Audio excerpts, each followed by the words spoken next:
and you're kind of left like with your head spinning and whiplash, like you just got slapped by a catfish and you're like, what just happened? um no, just me. Okay. Cool, cool, cool, cool, cool.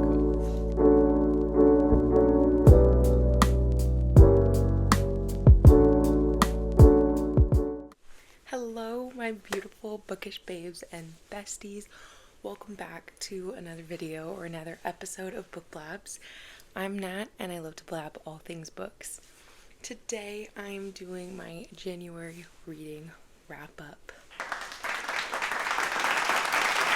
So I read 10 books in the month of January.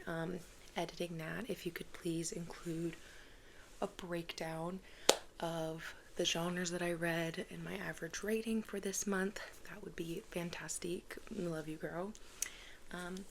So yeah, let's just go ahead and jump straight into this video because I'm excited.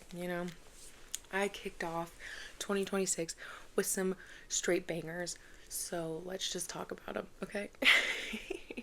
Okay, cool. First, I read Problematic Summer Romance by Ali Hazelwood. I rated this one 5 stars. And I know I said that I did not want to give out 5 stars so willy-nilly this year, but I absolutely loved the tension between like Maya and Connor in this book. So there's an age gap romance here, and it's like a significant age gap. I want to say he's like 14 years older than her or something. But in my personal opinion, Ali Hazelwood does not make it weird, Like, so Connor is Maya's brother's best friend, So her older brother is significantly older than her, and this is her brother's best friend. And really, Connor did not start looking at Maya that way at all until she was like, I want to say she was like 21 or something like that. She's like well of age, and he was all about like boundaries, and like he was so respectful. Like, I don't know. Also, the setting, so this is a destination wedding in Italy. It just made me want to book a trip to Italy. The vibes were so fun. I feel like even though I didn't read it in the summer, it made me feel summery. So if you want to have summer vibes, or if you're missing summer right now, pick this book up because it's perfect. You get the heat, the sun, Italy, you want a glass of wine, and it's just, the vibes are there. The romance is there. The yearning is there. So, love this book. Next, I read Our Infinite Fates by Laura Stephen. Don't clown me. I gave this book another 5 stars. Okay, but hear me out. I was so close to giving it a 4.5 stars, but I've never read a book like this before. So it reads a little bit young just because it is YA, they never get to reach the age of 18. And for hundreds of years, these two lovers are destined to kill each other. So at times I felt like the writing got a little bit monotonous or slow or fast paced, like the pace was off, or it was just the same thing over and over again. But then I'm like, Laura Stephen, you're a genius. That's intentional. These two people's lives are so monotonous to them because they literally get 17 brief years on Earth and then they have to kill each other.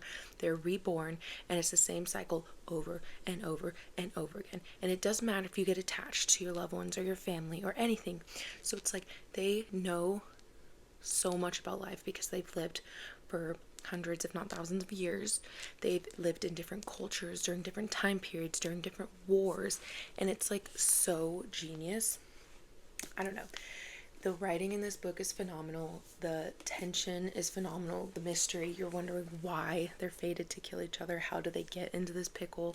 It's so good. I really enjoyed it. And plus, every time I would want to be like, okay, one more chapter. I'd be like, okay, no, really, one more chapter. I just couldn't put it down. It was so bingeable. It's pretty short. It's so good. Highly recommend this one. Next book I read in January was on Kindle Unlimited. This was a buddy read I read with Lexi. So, hey, Lexi.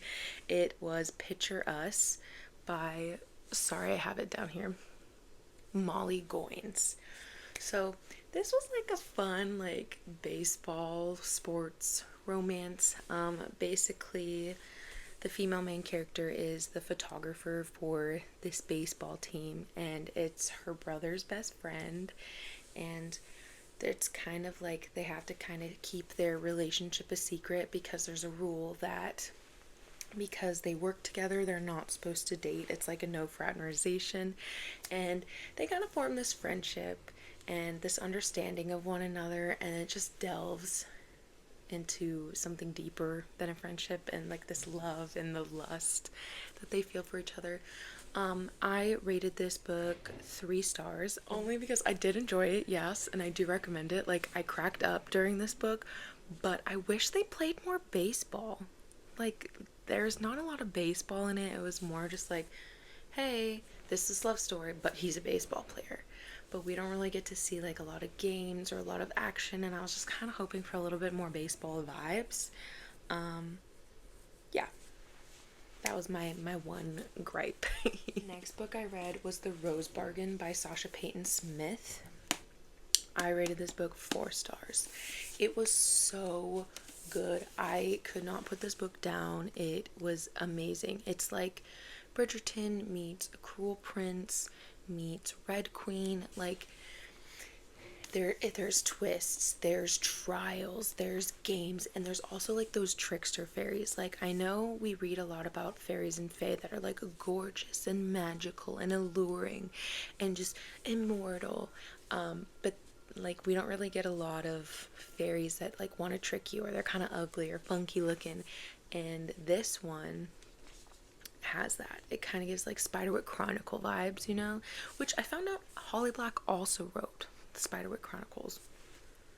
Amen to her, because I loved the Spiderwick Chronicles as a kid. But anyways, this one had a really great ending. It's like not a cliffhanger, but kind of a cliffhanger. Like, I will be reading book 2. I don't know, I kind of talked about this book in my, I think it was a reading vlog I posted a while back, so go check that out, I guess. Shout out to me, I guess, shameless plug. Or if you've already seen it, I love you, thank you. Yeah, this book was amazing. I will be reading the sequel. I'm so excited for it. Highly recommend. The next book I read was If the Sun Never Sets by Anna Huang. This is book 2 in the If Love series. So I found out this book is part of a duet. So the first and second book are duet, and the third and the fourth book are standalones. So when I read the first book, I did not know it was part of a duet, and the ending made me so angry. So I read this book to see how this couple's love story ends, and it does have a happier ending. I still rated it 3 stars though, just because I don't think it's Anna Huang's best work. It's also not extremely memorable. The pacing was kind of clunky. It was kind of off. There was a lot of miscommunication in this book, and that's one of my like pet peeves, is miscommunication.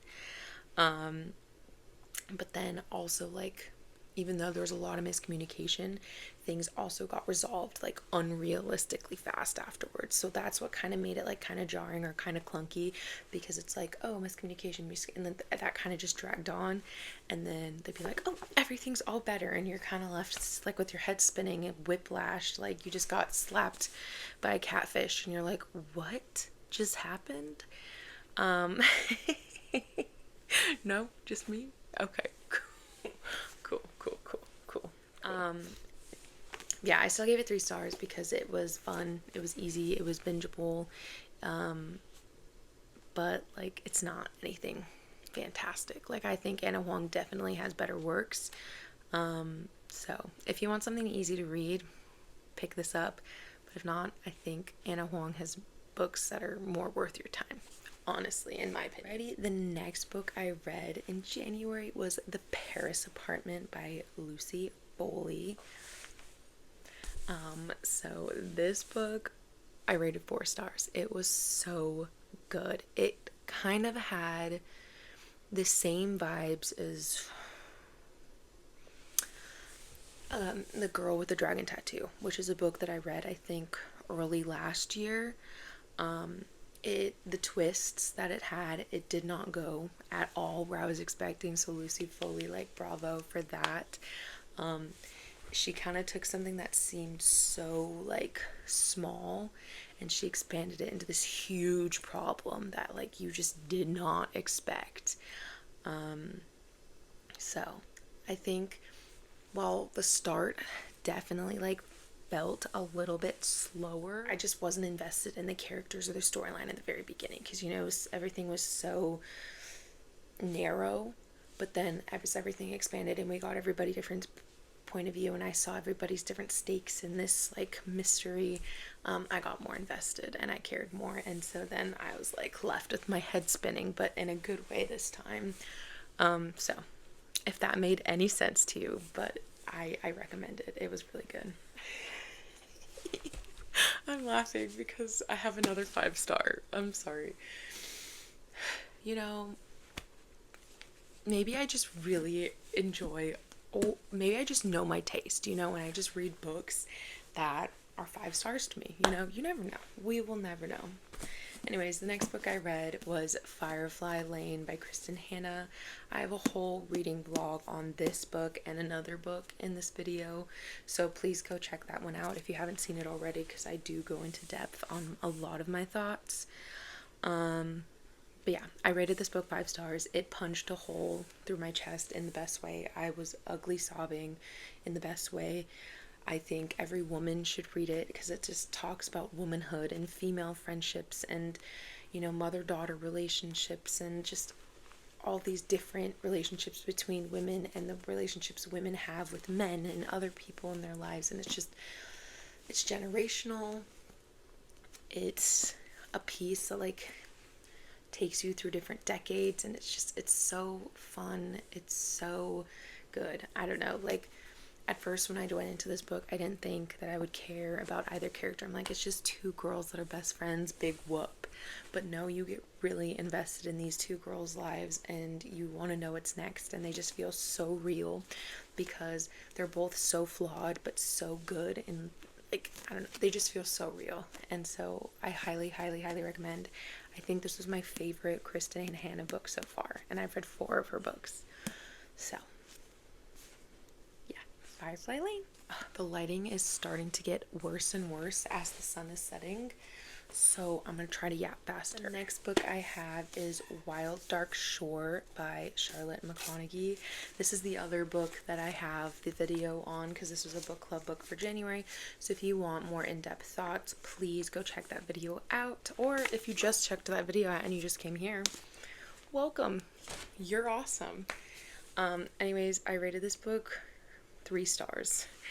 And I'm so sorry, Sarah. Please, Sarah's the one who picks this for book club. This is not a slight to you, I promise. I just found the whole first 60% of this book kind of insufferable. Like, it was just so slow, and I didn't really care about anyone or anything except for Orly, who was the 9-year-old boy in this book.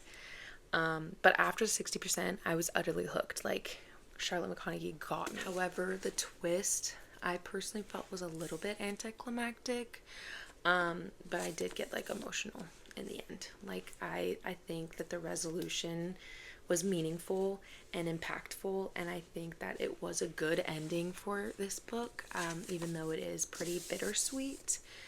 Yeah, but that great ending personally did not make up for the suffering that I endured in the first half. So yeah, I rated this one 3 stars. So yes. Okay. Again, Sarah, I'm sorry. This is nothing against you. The next book I read was on Kindle Unlimited, and it was Heartless Hunter by Kristen Cicerelli. 5 stars. 5 stars. 5 stars. The yearning I felt in this book, the connection, the chemistry. So this is like a true enemies to lovers because she's a witch and he's a witch hunter, and they, for their own secretive reasons, they're kind of courting each other, but they're playing each other, like using each other, and they don't know that the other is using the other one. Gideon is courting Rune because he thinks she knows who the Crimson Moth is, so he's kind of like, you know, using her to get to her social circles, get more evidence, because he wants to hunt down the Crimson Moth. Rune knows that Gideon is a witch hunter of high status, so if she is courting him, that gives her a sense of protection, because like if he'll court her, then she obviously can't be a witch. But two, she wants to like get government and like access and intel on where one of her grandmother's best friends was taken, and she's being kept somewhere in some like witch prison. So she just wants answers. And so, but as they're courting each other and they don't know that the other one's using each other, they're just falling in love, and the chemistry they feel and the vibes are there. Oh, it's so good. I was kicking my feet. I was squealing. It was fantastic. Highly, highly, highly, highly, highly recommend. And I cannot wait to read book 2, which is also on Kindle Unlimited, so you bet your lawnmower that I'm going to be reading it pretty soon. Last but not least, my last book of January was Catch 22 by Joseph Heller. I rated this book 2.5 stars just because I loved the wit and the humor that Joseph Heller used. Like the conversations between these soldiers and their superiors were just so funny. Like it was just slapstick comedic humor. Like they just, both of them just seemed like total idiots, and it was so witty. It was so fun. It was giving like Mark Twain type sense of humor, where it's like kind of dry but kind of slapstick. Like it was just so good. However, the thing that really pulled me out of this book was the jumbled timeline. So I know that Heller did this on purpose, because you know when you're like thrown into war, nothing makes sense. Like you don't know what's up, you don't know what's down, you don't know what's east and what's west, and you're just going through the motions, and everything is just so overwhelming. And I just kind of felt like this book as well. Like, and I don't really like feeling confused or overwhelmed. That's why I don't really like unreliable narrators. And I feel like in a sense, this has an unreliable narrator just because Yossarian is not mentally doing well, you know. They keep upping his missions. He just wants to go home, but he can't ask to go home, otherwise he's sane enough to stay. So he's stuck going on these missions, even though mentally he's not doing well. So that kind of like jumbled timeline really took me out of it. But then also I know that this book is also a timepiece, so it documents like American culture in like the 40s. However, these soldiers, the way that they talk about women and their bodies was just like a little bit weird to me. And not that I'm like, oh my gosh, this is so sexist, because I know that like women did not have the same respect that they had back in the day. It still kind of just took me out of it. Again, this is probably just me reiterating what I said, because I have a whole video reading this book, so please go check that out. But yes, so yeah, 2.5 stars. I enjoyed parts of it. I did not enjoy other parts. It is what it is. So thank you guys for joining me for this shorter video. I hope you had a good time. Please let me know what your reads for January were. What was your favorite book? What was your least favorite book of January? Are we reaching our goals so far? Please let me know. Check out my other socials down in the description box. I love you.